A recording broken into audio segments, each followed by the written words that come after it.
Hello, my name is Can. I'm a student at Supplier University, and I'm doing this for decision theory class. So we have a supplier selection problem that we are going to see now. In this scenario, we are wanting to choose the best supplier for our objectives.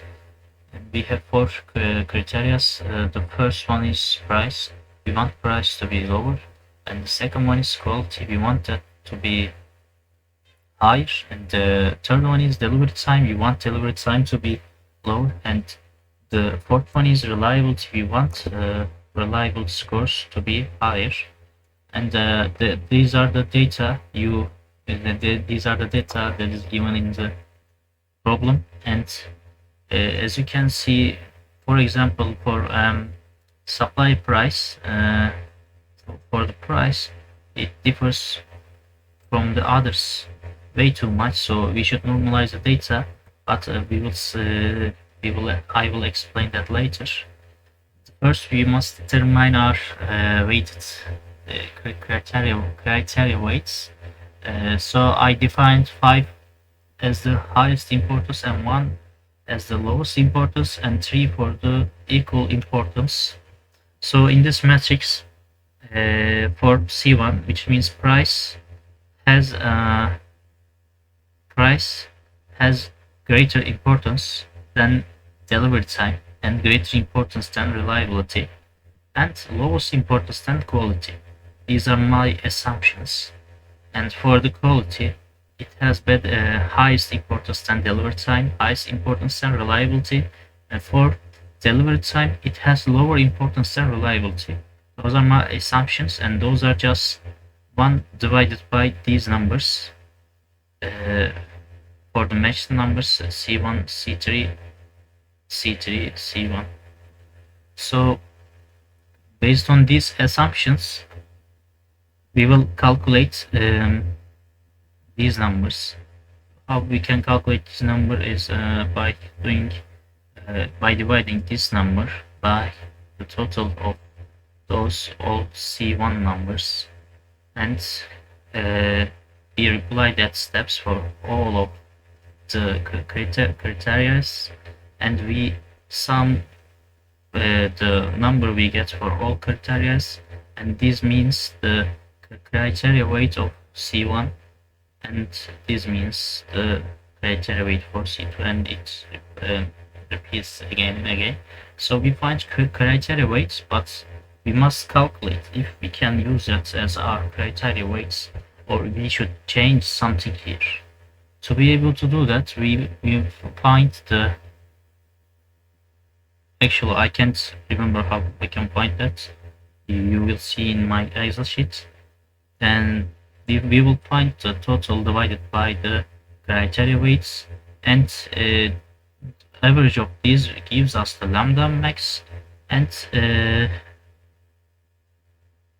we will use our random consistency index as 0.9 because we have four-sized matrix, and we will calculate the consistency index, and it gives us 0.06, and this means that this number is lower than 0.1. So we can use that as we can use those numbers as our assumptions, because it allows us to do that. If it would be higher than the 0.1, then we should change something in that matrix. So with those numbers, we can now normalize the data. To be able to do that, we must sum square of a for the price. For the price, we must sum square of a with square of b and square of c, and we will find the total sum of price, and we will divide for a, such as for a, you can see it is the results. I'm explaining the steps. This is square of a divided by total square of A, B, C in terms of price, and square root of all that sum. And it is the same for all of these numbers. And after we normalize the data, we should multiply the criteria weights we found in the back pages with these numbers, and we will find the weighted normalized matrix. In this matrix, we should determine what is best and what is worst for our criteria. For the price, the best one is this one for B's price because it is the lower.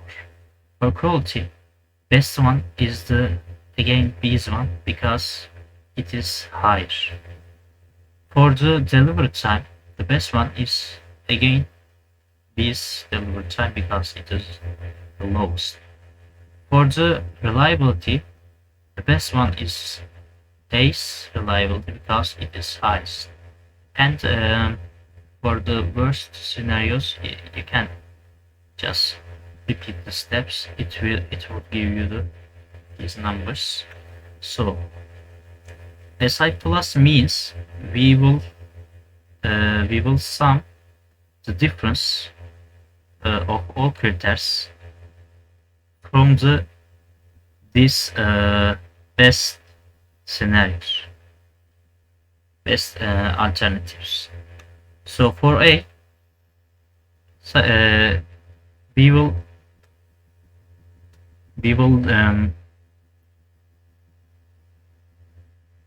subtract this from the A's price, and we will get a square of that, and we will repeat that for every